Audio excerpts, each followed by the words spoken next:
Reimagining international cooperation. New partnerships for a shared vision. Please welcome to the stage, Ali Aslan. Very good morning.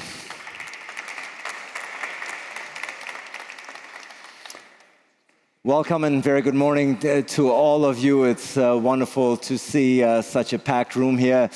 Ladies and gentlemen, for those who were just with us at the opening session, or perhaps you witnessed it here live on screen, we just launched the Independent South-North Commission on Development. And this is actually the very first public encounter, if you will, of the two co-chairs with the public, where they will explain their vision, their ambition, and their goals. It's such a privilege to have both of them join here right after the opening session. Thank you to both for making time in order to lay out the detailed vision and ambitions that they are having for the Commission. First up, ladies and gentlemen, somebody who needs absolutely no introduction here in this beautiful city of Hamburg.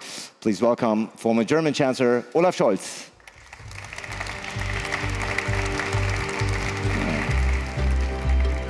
Former Chancellor, good to have you with us. And of course, as we all witnessed, the former Chancellor has agreed to become co-chair of this new commission, and he will chair it together with none other than the former President of Costa Rica. Please welcome Laura Chinchilla, ladies and gentlemen.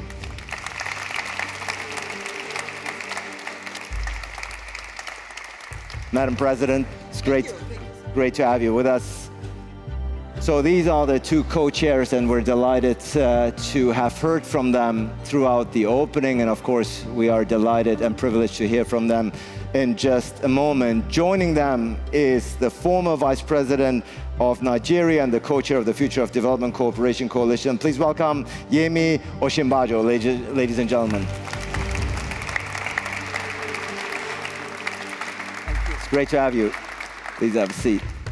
And last but certainly not least, to complete the round is the South African Minister for Planning. Please welcome Maropene Ramokgopa.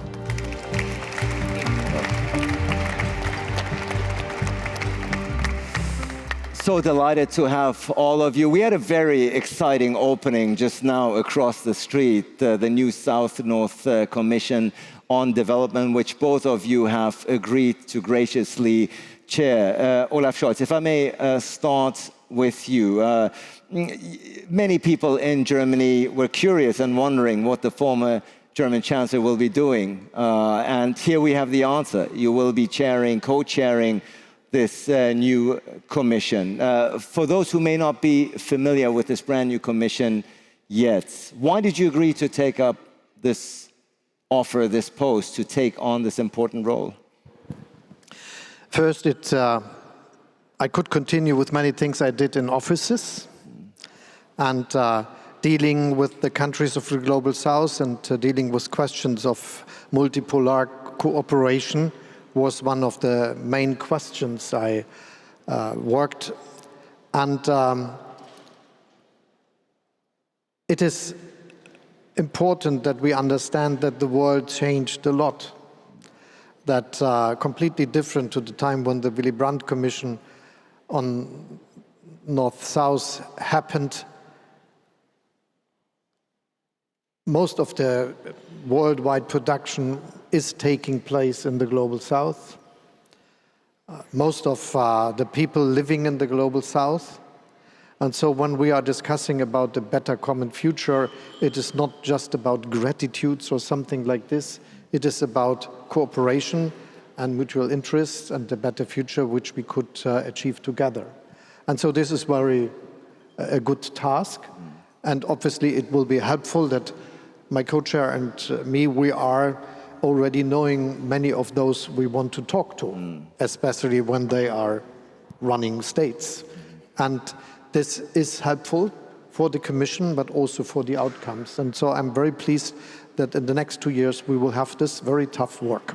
Yeah, your track record, of course, throughout your chancellorship very much speaks for itself. It's very solid, very consistent when it came to pleading and making the case for multilateralism. So this new position as co-chair of the South-North Commission, very much in line and consistent with the work that you have been doing as Chancellor. And of course, Madam President, of course, this new commission is expected to develop new global partnerships to contribute to the reform of multilateralism and propose new forms of international cooperation. Very much like the former Chancellor, you certainly had no shortage and lack of offers. But this is the one you said yes to. What attracted you to become co-chair of this new South-North Commission on Development? Thank you, Ali. I would say that beyond my personal motivations concerning my experience in my home country when I was a public servant, I served my country for more than 25 years, and I can really confirm how important is a global order based on rules that brings the nations certainty and the right kind of motivations to move forward in terms of human development, democracy, protecting the environment, et cetera, et cetera. Beyond that, because we already have the opportunity to speak a little bit about that, I would say that also the experience that I have had after I retired from active politics in my country that experience has taught me how important are all the collaborative efforts in trying to tackle all the global challenges that we are confronting, especially because we have this paradox. We have challenges becoming more global, but the collective action becoming weaker, more complex. So we need to connect with others. That is going to be part of our mission, to connect with people who have been already proposing good ideas. We are planning, of course, to build on the different conclusions of the last 4 summits of the G20, for example. And I mentioned the last 4 because they were headed by countries, big countries from the Global South.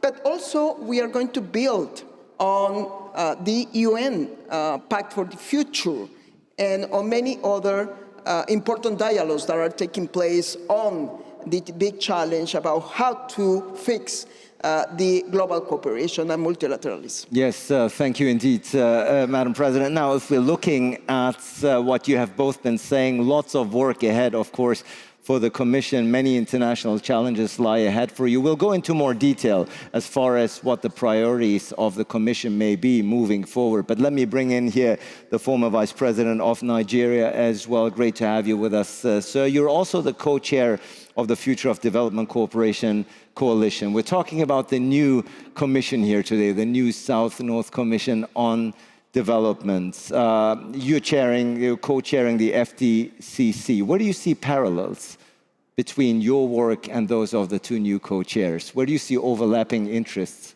Right. So thank you very much. And so congratulate the 2 co-chairs of the South-North Commission. I think the first thing, of course, for all of us is to practice exactly what we're trying to preach, which is collaboration. And I'm glad that in discussions we've had already with the 2 co-chairs, there is that appetite for collaboration. And I think that it's important that we don't reinvent the wheel, and that whatever has been done already, we should simply bring those things on board and try and work together. The objectives are largely the same. For the FDCC, what everyone realizes is that there is a need to recreate development cooperation. It has to be fit for purpose for all of the various things that we say this world is today. And we all agree that just the sheer magnitude of complexity, the sheer magnitude of inequality, some of the obstacles to development, there are so many different things that make today so vastly different from when development cooperation was first birthed, especially after the Second World War. So there's so many different things today. So it's absolutely important that we create a fit-for-purpose development cooperation system, one that addresses the current challenges, one that attempts to level the playing field, between the rich countries and the poorer countries, one that gives agency to countries to chart their own paths to development and to support their paths to development. So it's really about recreating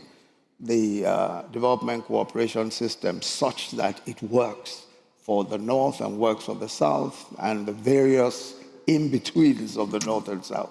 Without a doubt, this needs to be, and it has been stressed throughout the opening, a win-win situation, one that is mutually beneficial. That's why we're talking about reimagining international cooperation here on the stage. And your experience, of course, former Vice President, is very valuable. Thank you for your remarks. Let me bring in the Minister here from South Africa. Great to have you with us. Now, your country, of course, has delivered very strong G20 presidency. So international cooperation partnership is, of course, very much in the DNA of your country, having delivered this strong outing. What is your first thoughts, your first opinion on this newly established commission?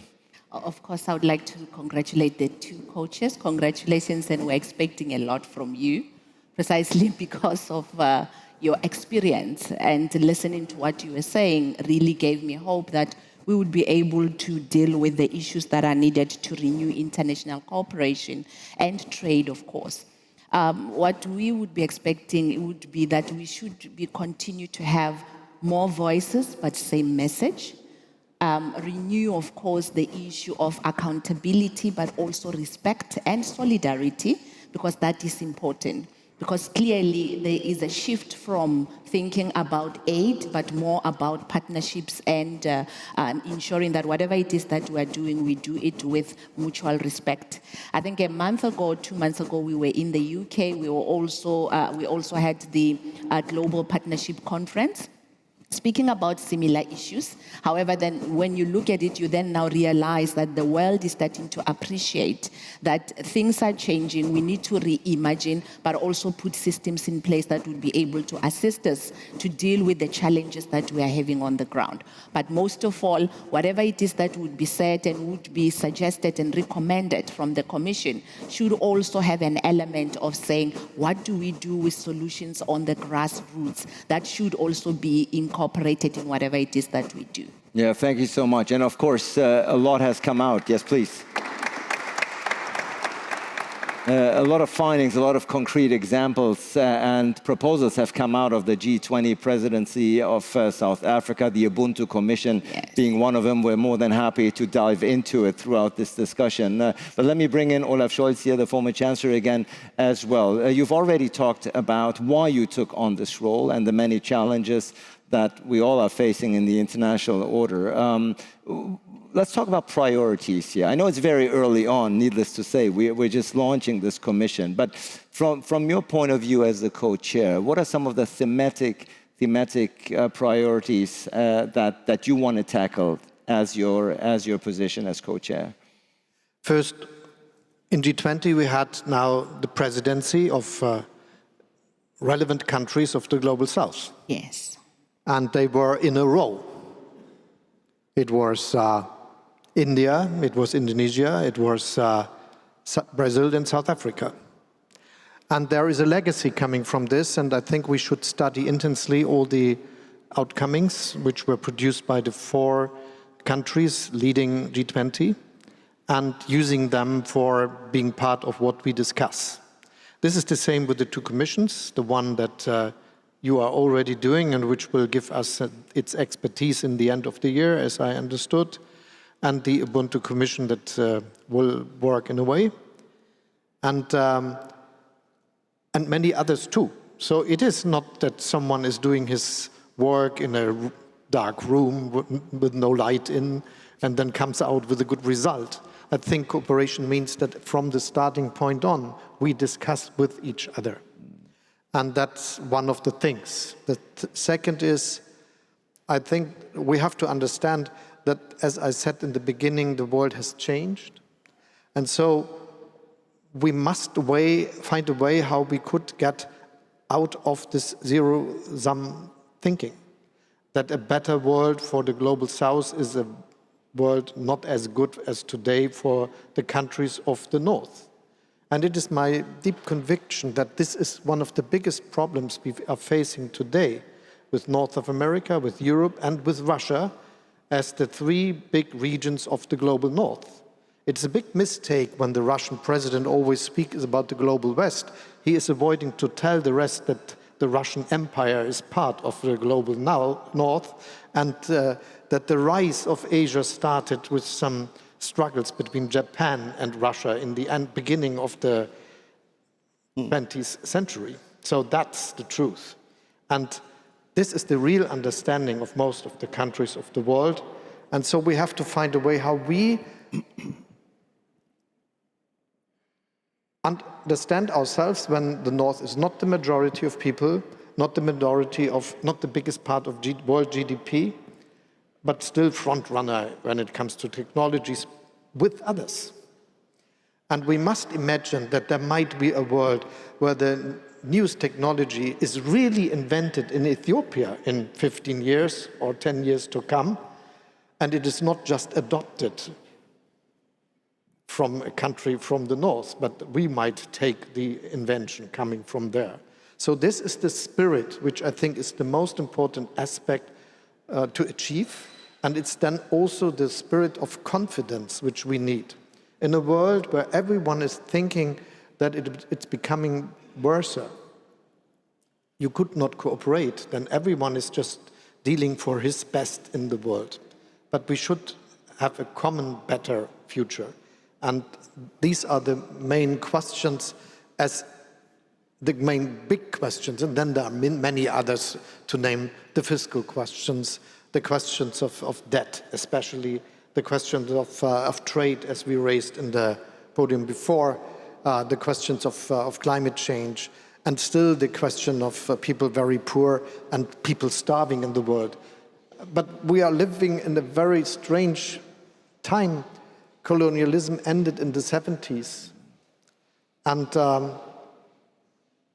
we are now facing a world where there is a chance for a multipolar world in reality. But it is necessary that we don't think it's someone has to pay for. I think it will be better if we do it together.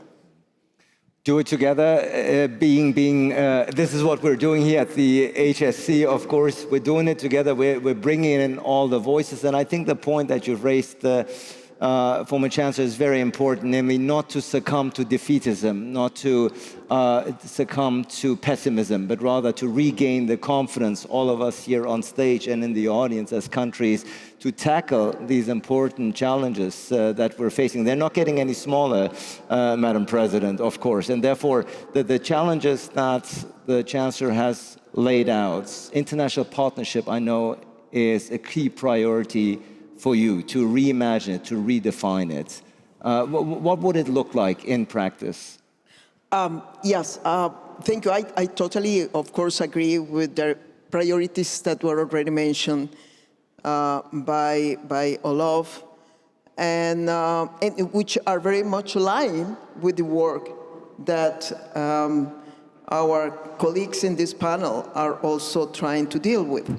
But from my perspective, and probably I'm quite biased in this sense, because I come from the political science field, public policy is my background, professional background, and of course politics. And during the last year, I've been participating in different kind of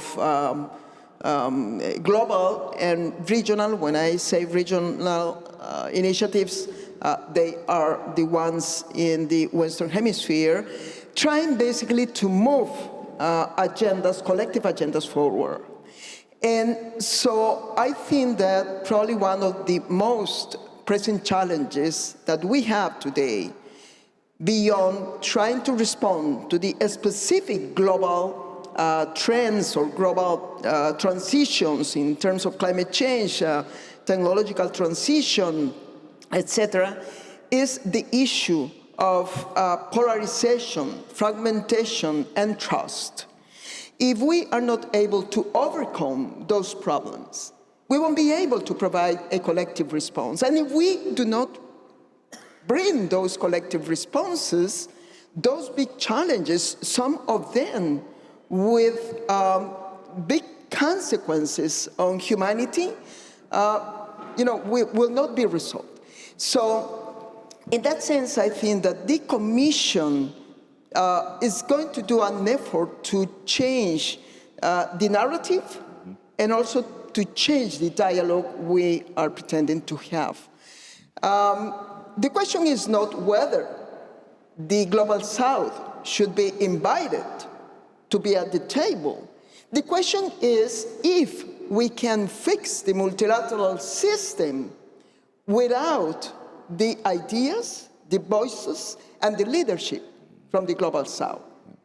And, the name of the Commission, and this is thanks to the Chancellor Scholz, was inverted. Instead of North-South, he suggested South-North. So that is an important symbolism, but also the majority of the members are coming from the Global South, and that is also very important. In certain way, that is reflecting what is happening with a multilateral world where 90% of the young people are from the 90% of the young under 24 years old are in the Global South. That is the kind of message and the kind of dialogue that we want to open. This is basically a partnership between nations in the Global North and nations in the Global South. Indeed, and I very much appreciate that you emphasize once again the order of the title. Indeed, it is the South-North Commission, very much stressing that this is not just a partnership on... It is the right translation of Nord-Süd. Well, we're redefining translation here in a very loose manner, but yes, indeed, in German, Nord-Süd. But Vice President, if I can bring you in here one more time, as the co-chair of the Future of Development Cooperation Coalition, having listened now to the two co-chairs and their priorities and aims, is there a chance for the commissions to work together? Do you see that we're talking about cooperation, perhaps none better example than to bring your work and their work together? Yes, I think certainly it would be absolutely the right thing to do and the most sensible thing to do. And already we've started discussions about how to work together. I think it would make the most sense because, again, the issues are largely the same and the objectives are largely the same. I mean, namely that we're trying to create a future of development cooperation that makes sense for the challenges that we face today. And because that is the case, I mean, there will be several perspectives. One of the experiences we have had in the process of trying to arrive at this reimagined development cooperation system in consultations with several people, with public sector people, with private sector people, civil society, academia, here and there, across continents. We've consulted in Africa, Latin America, Europe, Asia, and what everyone agrees about is that nobody wants a reinvented system of dependency. Nobody wants that old system of dependency. No one is looking at donor-recipient arrangements anymore. The issues are simply larger. The issues are much bigger than anything that aid could possibly resolve. So people are talking now about supporting investments in these countries, supporting trade, supporting the spread and the application of innovation how to use technology responsibly and how to use it for the betterment of the lives of millions and millions all over the world, and how to responsibly govern, technology and all of its implications. So the issues are more or less the same, and it's fantastic that we have, the very distinguished personalities on the South-North Commission. The experience will be extremely important, and I'm sure that the process, will be greatly improved and greatly enriched by the work that they will be doing and the work that the Ubuntu Commission is also doing. So collaboration. Yeah, that's the way it should be. Absolutely.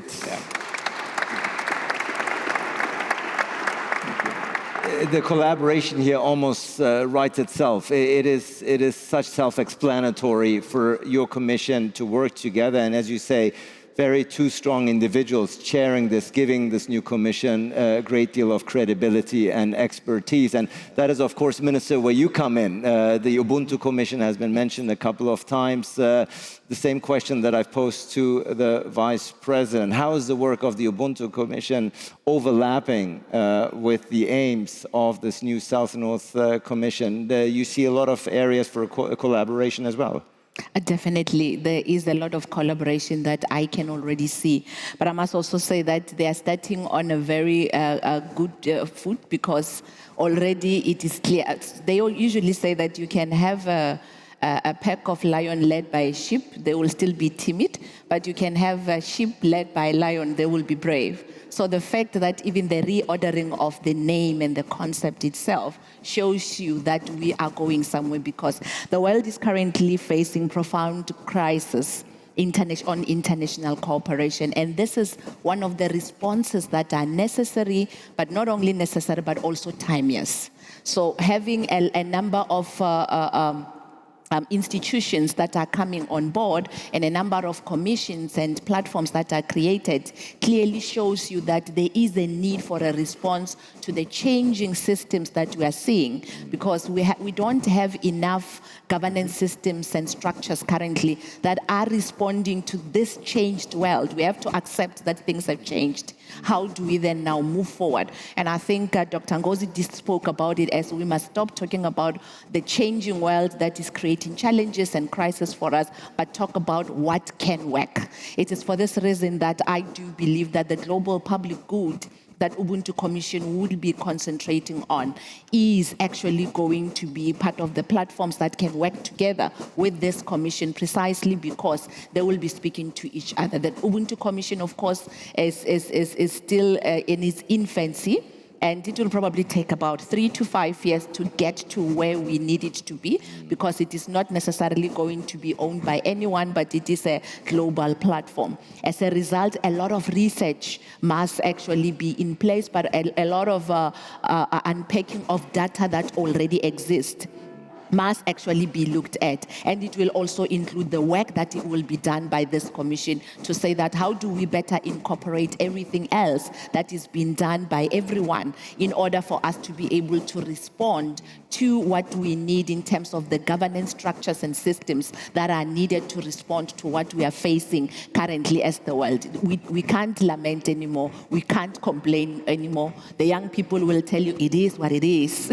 So it is what it is. So how do we respond? And I definitely believe that a cooperation is definitely a platform where we will need to bring all these solutions together, because clearly the agenda is similar.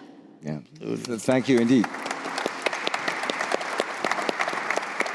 And it's so wonderful to see 4 strong individuals representing 3 preeminent commissions here with the same aim at the end of the day, namely to respond to the changing times and the world. Everybody has realized that, and the work is certainly not going to get easier moving forward, but that is why we have strong individuals and experienced individuals such as yourself in the driver's seat. Now, as I pointed out before we started this session, this is the very first public encounter of the leadership of the new South-North Commission, and this gives me, of course, the opportunity to bring you into this discussion. If you have questions to the two new co-chairs, of course, because this is supposed to be for the people, and therefore we have a lot of expertise in the audience. I believe the OECD Director for Development Cooperation, Maria Garrido, is here, right here. She's going to get the first question, then I'm going to bring you all in as time is permitting. Maria, please go ahead.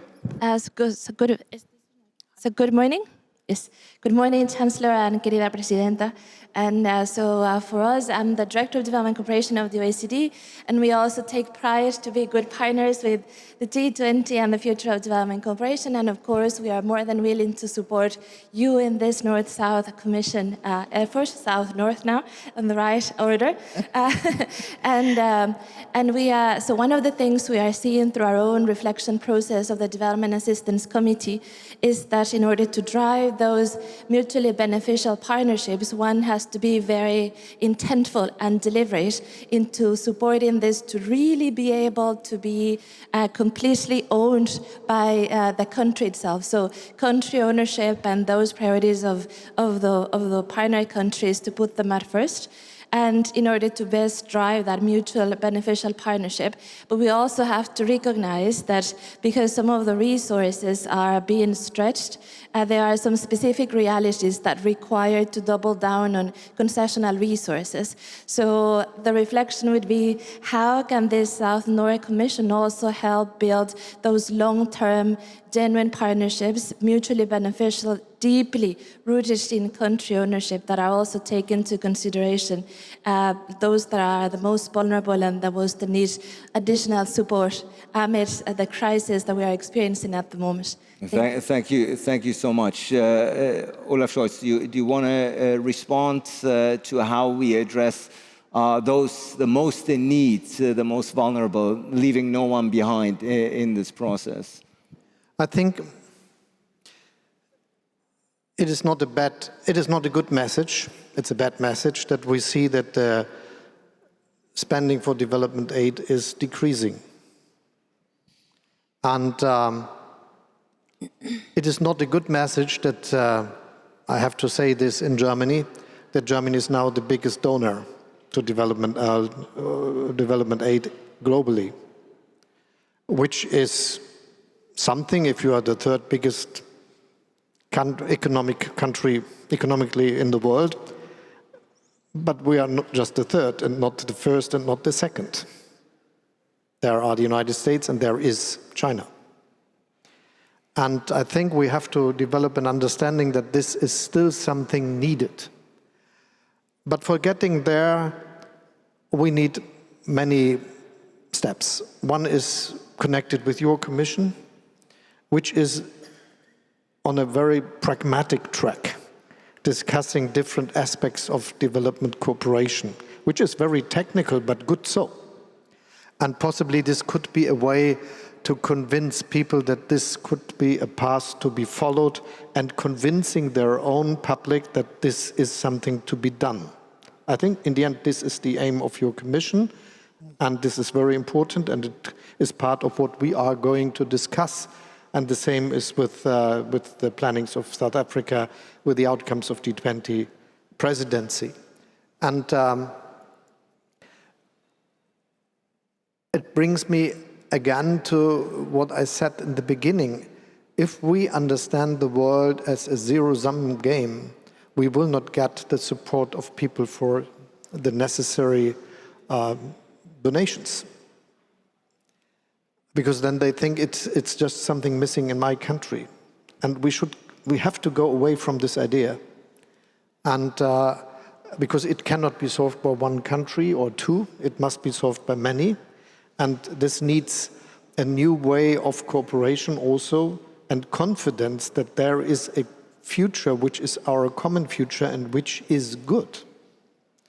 And I hope that this is the framework where we can find ways for all the money that is needed, even for the people in the least developed countries and for the people who are really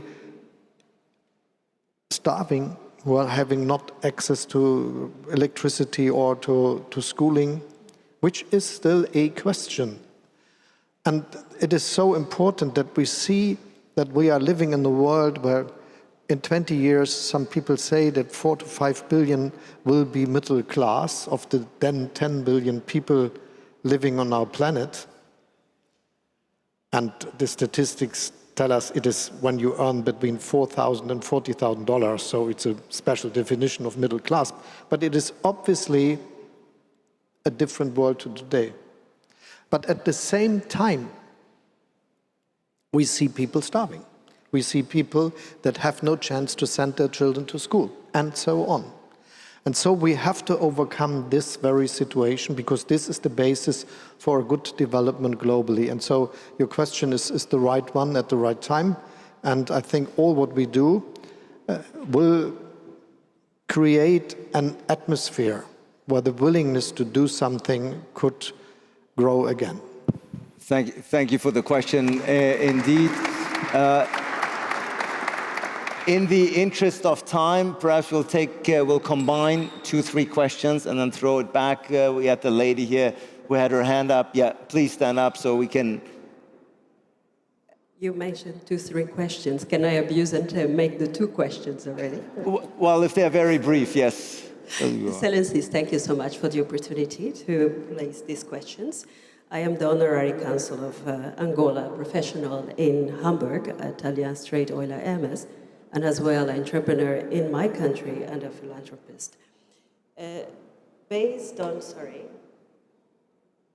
the words of Mr. Mo Ibrahim yesterday at the opening, my first question is, many developing countries already know what reforms are needed, but implementation is often slowed by governance challenges. Siyabonga Mam, you mentioned that, and resistance to change. Now, how does the South-North Commission plan to support not only policy reforms, but also the institution and cultural challenges needed to make them successful? That's my first question. Excellency, Mr. Olaf, you mentioned about money. I have had the opportunity to work for KfW, DEG, BMZ in South Africa for many years, SADC region. And my question to you specifically is, beyond financial support, which you just mentioned, and investment, what concrete measures will the Commission propose to strengthen accountability, good governance, and leadership capacity so that development outcomes are sustainable in the long term? And I mention that because Germany, indeed, you mentioned, has been the greatest owner or donor to many projects. But the impact and sustainability of those projects are still to be seen. Thank you, Excellencies. Yes, thank you indeed. Now, being very mindful of the time that we have, we'll take 2 more questions. We'll bring them in. Please stand up. Yes, go ahead. Please stand up so they can see you with the microphone. Yes, thank you. And introduce yourself quickly. Thank you. Thank you and good morning. My name is Rosario. I'm the founder of an organization called the Millennials Movement. I'm from Peru. And my question is, it was mentioned that we are in a key moment. The next 3 years are pivotal for multilateralism. We are talking about the UN 80 reform. We are talking about the SDG summit next year, the next summit of the future. But at the same time, we are facing a context where geopolitically has a lot of complexities. There is an inclusive narrative against multilateralism that has reached the highest levels of decision-making. Even in presidential elections in Latin America, that's the shift we see. In this context of complex, and in this complex context, with key conversations about to happen, stakeholders have a key role. Are you planning to engage with different stakeholders in order to build momentum for the next years? I don't know if you have any plans for that. Right. Thank you so much. We have time, unfortunately, only for 1 more question. The gentleman here in the first row had his hand up for quite some time. We'll take him in. Apologies. I've seen many hands go up, and it shows the interest and the curiosity on the part of the people regarding the work of the Commission. Unfortunately, time is limited. So the short, last, final question. Thank you for recognizing me afterwards. I appreciate that. Well, you're a big guy. It was hard not to, you know. Okay. I'm Dr. Temidayo Akinroye. I'm from University of Missouri, St. Louis, in the United States. And I'll go straight to my question, right? The question for the team is, what are the specific indicators of success that you project? Because if we are shifting from previous collaborative framework to a new one, what are those things that determine success in the previous ones that you want to change? Because that would determine whether we're progressing, whether there is a change, whether we're having a new future. Thank you. Thank you indeed. President Chinchilla, let me start with you. A lot of curiosity. You saw many, many hands go up here. As far as questions concerned, we probably could have gone another half hour easy. But the questions pertaining the work, the outcome, the sources, those seem to be the most pressing. Two questions I would like to address. One is how to take the most of this context, this momentum, and also the issue about how to measure success. And I will start for the last one. When we are talking about some kind of intangible goods that are very important now, when I mention intangible goods is global trust, avoiding polarization, coming together. That is going to be very hard to be measured. But we aspire to create an environment, a new type of dialogue.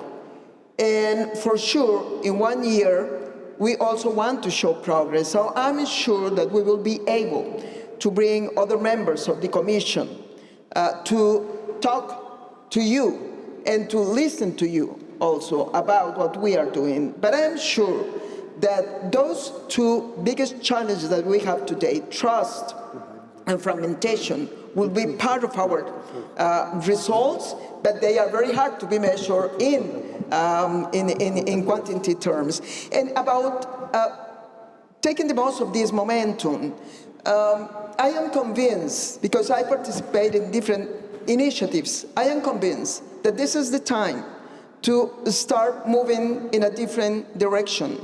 This is not more about pessimistic visions of the future. We are pretending to be proactive, to be creative, and looking forward in these conversations, and I am sure that we will find many people feeling in the same way. And thank you indeed for those strong words. And I think one element that you pointed out is very interesting, and I don't know if I want to throw it back to our minister from South Africa and the vice president. You said in 1 year we want to sit here and present some progress. Vice President, if we sit here 12 months from now, here in this very same composition on this stage, ideally speaking, what progress, what finding, what result would you have liked this commission to present here? Okay, from my side, one of the things that I believe that are important is how can we better capacitate the global south and most especially the developing countries to be able to have capacity to actually come up with domestic resources. And that we can only be able to do if the governance structures are actually able to respond to what is happening currently, most especially in Africa, but equally so, the illicit financial flows is one of the issues that are actually limiting many developing countries to be able to have domestic resources. How do we better come up with a mechanism that will allow the South and the North to be able to cooperate? Because if you can look, I'll give you an example about my continent. The money that leaves the continent is found mostly in the north.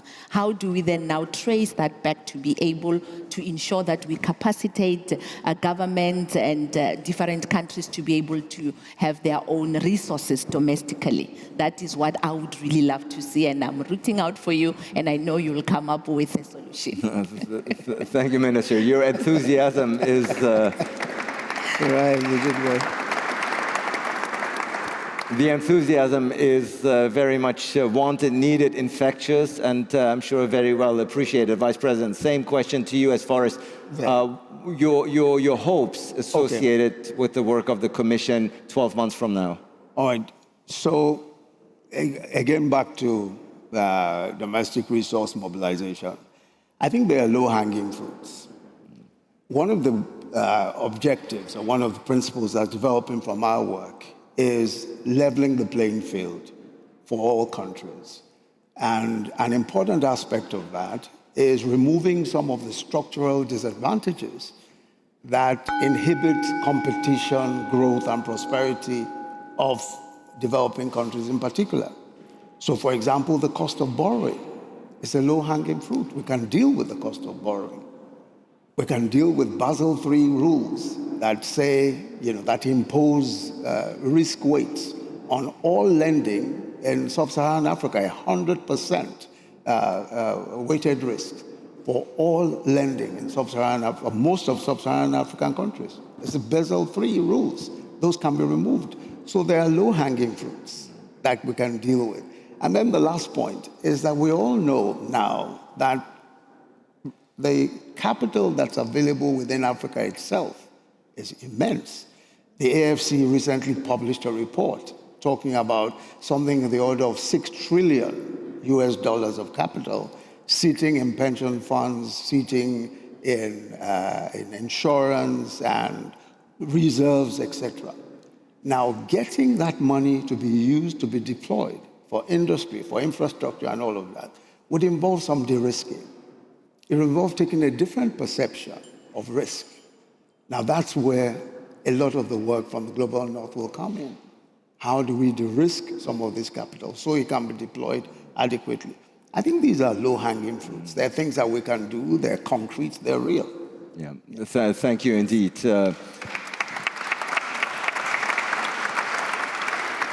The low-hanging fruits that should be tackled immediately. And first, former Chancellor, we started with you. We're going to end with you. You're going to get the final word here on this panel. Now, of course, we have determined and presented the two co-chairs. Now the Commission needs to find itself. A lot has been said about bringing all the stakeholders together, business leaders, civil society, academia. I think that's also your aim, filling the Commission with life. What are the next concrete steps as far as the Commission itself is concerned?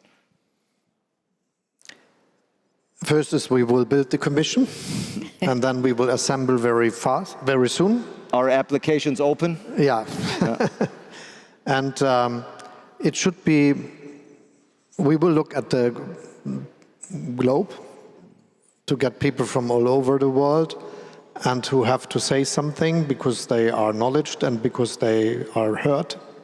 Two things that are important. And we want to have a free, open discussion. And we will not sit just for us. And so I'm very glad that we sit together here because the activities that are already going on are part of what we do. I mentioned the G20 presidencies of the 4 big countries of the Global South, which I think was something very important. And I could mention the Pact for the Future, adopted by the United Nations unanimously, which was quite something because some people were just in the last minutes trying to avoid a decision of the Assembly, but the President then made it very good. And so we have this, which has been prepared by the General Secretary of the United Nations, but also by Namibia and Germany. So we were hosting the process, and so it is a good basis for what we do now together. And some of the questions have been raised, even when now we were asked to answer to them, and I think my colleagues already did in a way. But the way how we look at the governance in the country and the governance of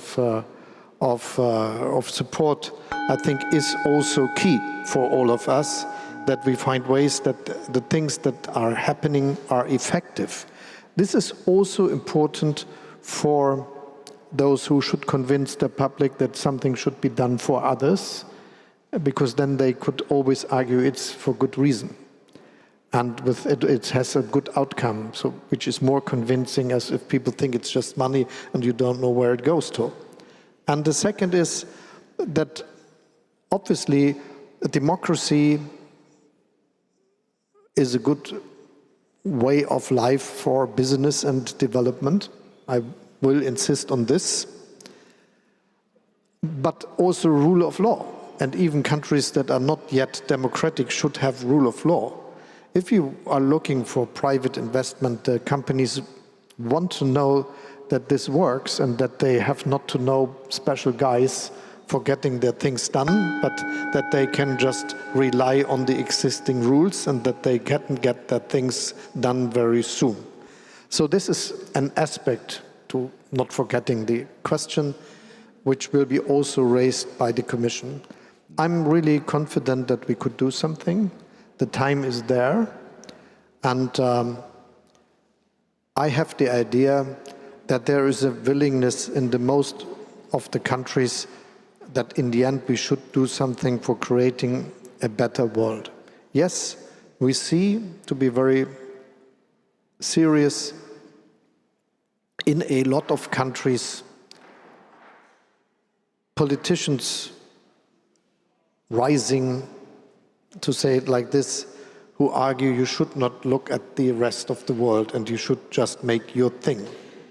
But it is a mistake. It will not work. And what we do creates a better future. Yeah. I think that's...